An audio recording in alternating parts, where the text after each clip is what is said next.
on and got out of here and go someplace special, like the backseat of my car, huh? I'm not interested in casual sex. It won't be casual. I'll keep my tie on, all right? Pick a number from 1 to 10, quick. 9. You win. Take off all your clothes. Rodney Dangerfield didn't walk on stage to be polite. He was blunt, crude, and willing to make fun of himself before anyone else had the chance. But it was that exhausted look, razor-sharp timing, and bitter, no-respect attitude that turned him into one of the hardest comedians to imitate in Hollywood. Rodney, tell me, is it the truth? Don't you really get any respect? Jackie, I don't get no respect at all. No. I mean, I remember when I was a kid, we played hide and seek. Well, they wouldn't even look for me. I'll tell you, it's the same thing with my friends, no respect. No? Well, my friends tell me when I call them on the phone, I should use a certain signal. Let it ring twice, hang up, and don't call back.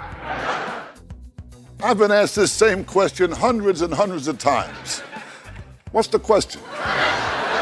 What is your ideal date?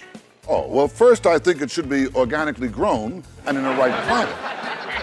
No, bachelor number 3, we're talking ideal date here. When you meet a woman, what's the first thing you look for? A room. When you talk about Rodney Dangerfield, you can't ignore the bold jokes that were enough to make women blush.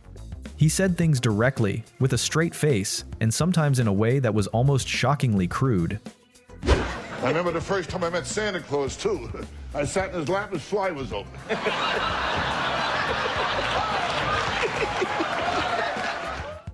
Last week, my psychiatrist told me my wife and I should have sex every night. Now we'll never see each other. I'll tell you, with my wife, our relationship is always on and off. Every time I get on, she tells me to get off. Oh, last night she told me she wants to have sex in the back seat of the car. I drove her and that guy around all night, you know?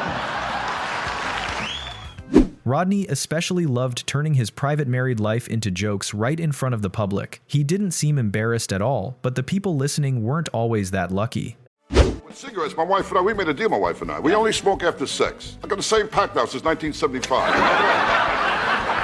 What bothers me is my wife. She's up to 3 packs a day.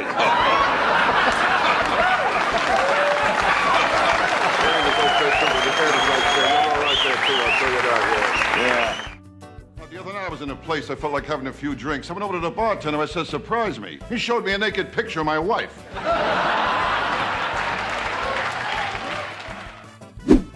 And that wasn't the only time Rodney had a hilariously awkward bar story. Once, he walked into a place so unusual that the setting alone was enough to make the story unforgettable.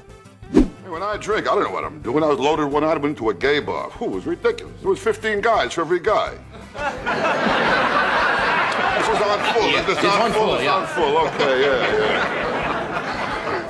Nah, I'm never lucky in bars. I saw a sign over one bar. It said topless, bottomless. I went inside. There was no one there.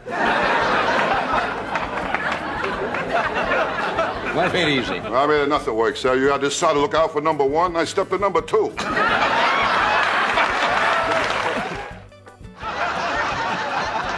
I'll tell you, Dean, this place even all kinds of people. The other night at the bar, I heard 2 guys talking, you know? I heard one guy say, what do you think of Cambodia? The other guy said, if he's Italian, he's all right, you know? You may already know Rodney once struggled with alcohol, but what you may not know are the strangely funny stories behind it. And with Rodney, even the worst moments could become a joke that made the whole room laugh. Finally solved my drinking problem. I joined Alcoholics Anonymous, you know? Yeah, I still drink. I use a different name, that's all. Good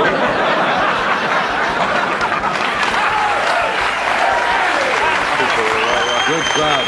Good job. Now, I tell you, my problem is I drink too much, way too much. Yeah. I get my doctor a urine specimen. There was an olive in it.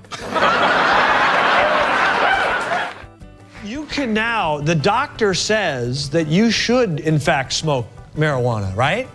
That's right. Told you specifically. No, I'm legal now to smoke pot. Yeah. It helps me in many areas. One is the pain in my neck. I have all the bones that are fused together in my neck, you know, and the right shoulder. It helps with pain there.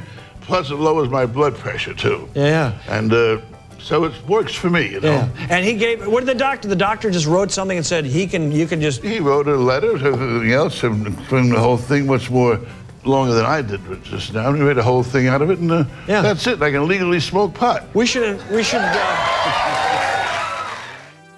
During one conversation, Conan only meant to compliment Rodney for still having it, but Rodney twisted that compliment into a sharp turn that even made Conan freeze for a second. Freeze for a second. It's great to meet you. It's amazing. You're 75 years old. You're still going strong. That's an incredible thing. Well, not that strong, but I'm going. Yeah, you get 75, it's not a kid anymore, I guess, huh?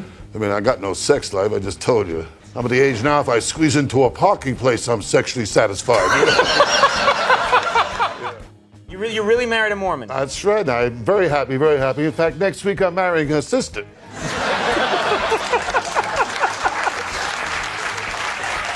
I got my eye on her brother, too. I don't want to hear about that. I found a good woman, I'll tell you that. I got a woman who loves me for my money and my fame and not for what I am. I'm getting old. Yeah. I know I'm getting old. Well, my last birthday cake looked like a prairie fire.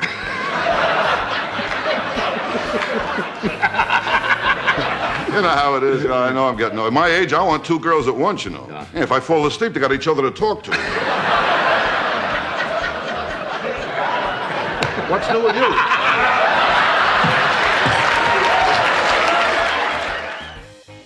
The only person who could make Johnny Carson lose his composure like that was Rodney. More than once, he made Johnny bend over just trying to hold back his laughter. Loaded Johnny, I shot dice, I lost $1,000. Oh. I got even though I stole 400 sweet and lows. You know. No, I'm a bad drinker, Johnny. I mean, when I drink, I don't know what I'm doing. Yeah. The next day, I usually wake up in some strange place with a kid with an accent playing with my feet.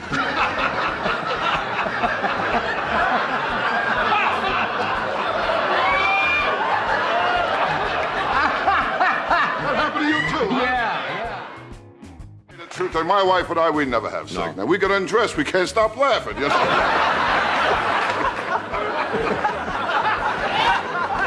But I'll tell you one thing, when my wife does have sex, she screams. Ooh, especially when I walk in on her. Ooh.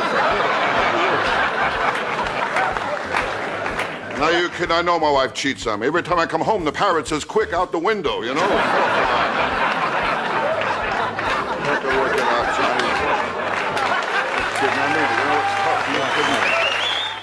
Rodney's wife may have been the material he joked about the most, but she definitely wasn't the only one. Even his own children could become perfect material for a punchline. My kids, they don't help either. You know? Good, huh? Ooh, no, my kids, they're real smart kids I got, you know. Yeah. But the other day I told my kid, I said, someday you'll have children of your own. He said, so are you. My daughter, too, she's no bargain either, my daughter, you kidding? Well, she's been picked up so many times, she's starting to grow handles.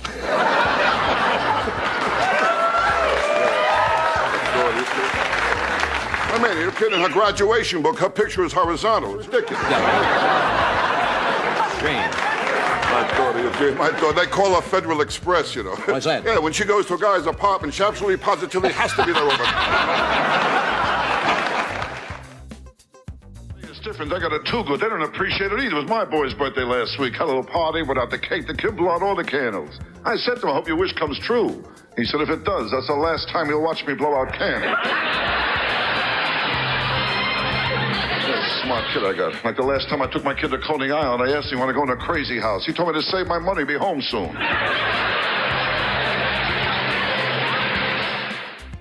With Rodney, even the family dog had a story, and of course, that story was never going to be normal. I got a female dog, you know. I tried to mate her. She wants 50 biscuits.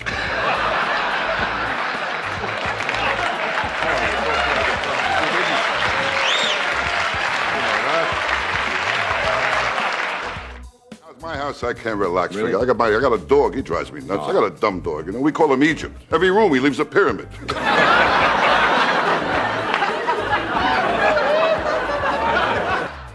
Even his poor childhood, when told by Rodney, no longer sounded like something meant to draw sympathy. He turned it into bitter, sharp stories that kept the audience laughing. I was poor, too. When I was a kid, everybody was poor. No rich kids, only poor kids, that's all. But I was poor. I was so poor, my rich aunt died in a will. I owed her $20. I was poor. Oh, once on my birthday, my old man, he showed me a picture of a cake.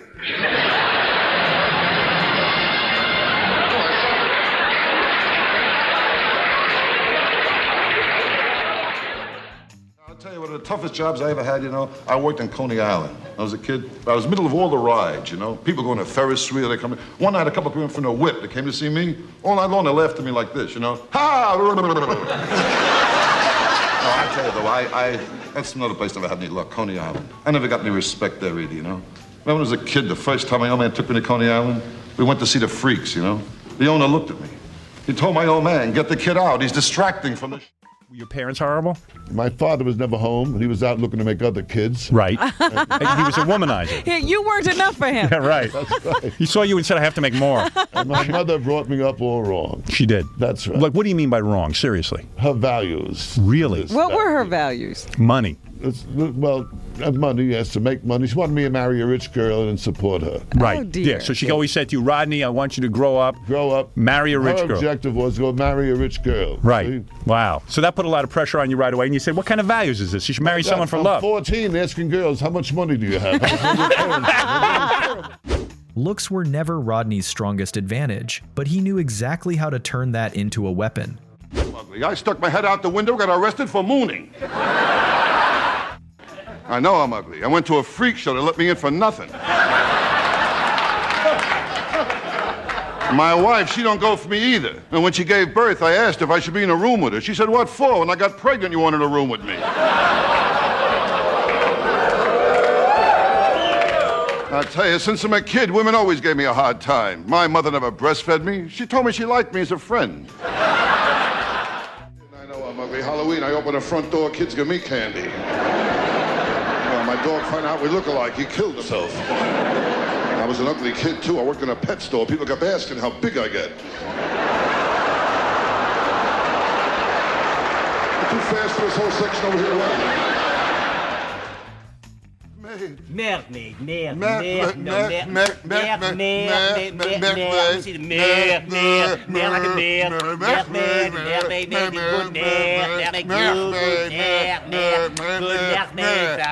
thank you.